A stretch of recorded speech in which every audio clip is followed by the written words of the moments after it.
I've had a hard time finding the motivation to edit this video because I have the footage and I just don't know what to do with it. So I guess we're just gonna figure it out as we go. Let's go, Rachel.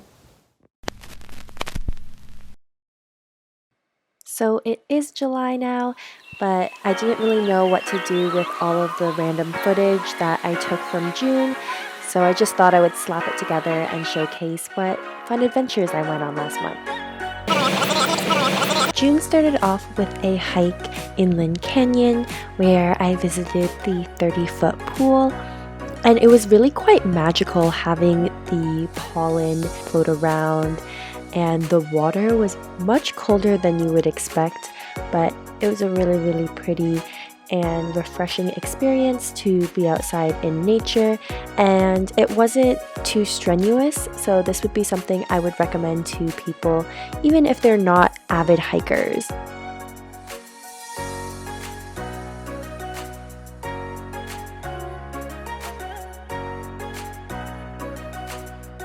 We've made it to IKEA. We're just gonna walk around and sort of, I don't know, just explore and have a good time. I don't know about you, but whenever I go to IKEA, it feels like both a blessing and a curse because as much fun as it is to imagine my dream home, I also can't help but think, will I ever be able to actually afford to buy a house? Who knows? Okay, hi everyone. So we're going to start day 3 of sort of adventures around Vancouver with Maria. Today we're going to hit up the Fleur de Ville sort of flower arrangements in downtown Vancouver. So let's go.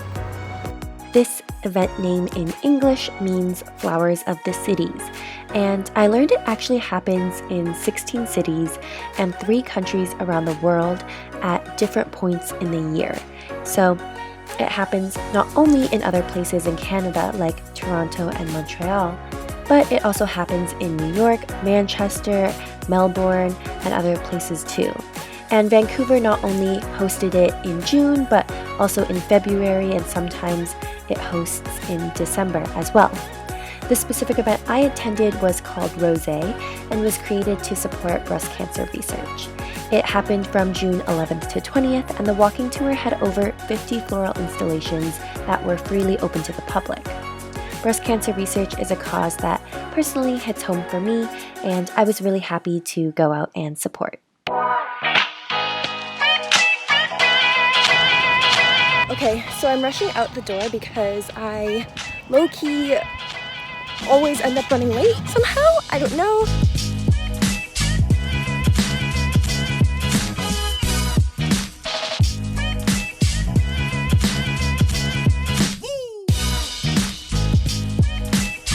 So basically we were stopped at a stoplight, and then Costa says you can go on the right lane, and then Rachel just drives even though the light hasn't turned green yet. Other light, and then when you said you can go to the other light, I was like, okay. So we almost died. Yeah. Story time. Live footage.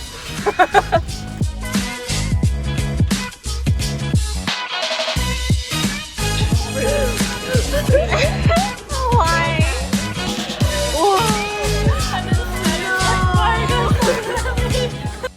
This Saturday was the first night all of the Games Night crew, or at least those in Vancouver, were all able to hang out together, and even though I felt like I've become more introverted during COVID, I definitely felt so happy and energized after spending time with everyone.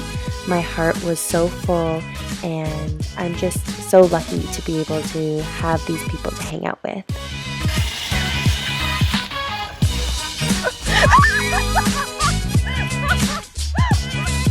June was an interesting month for me for a handful of reasons. I finally found the source of my abdominal pain, which I've had for the past 2 months. I also had a small unrelated neck procedure done, hence the bandages in some of my shots, and that was something new I had to work through as well. I think I learned a lot about my friends, and it's been really lovely to get to spend increasingly more time with people as things start to open up. I also realize we're halfway through 2021 already, and time feels so fleeting. So I hope y'all are staying safe and considerate, and that you are learning and loving lots. Here is my week in 7 seconds, and Rachel will see you in the next video.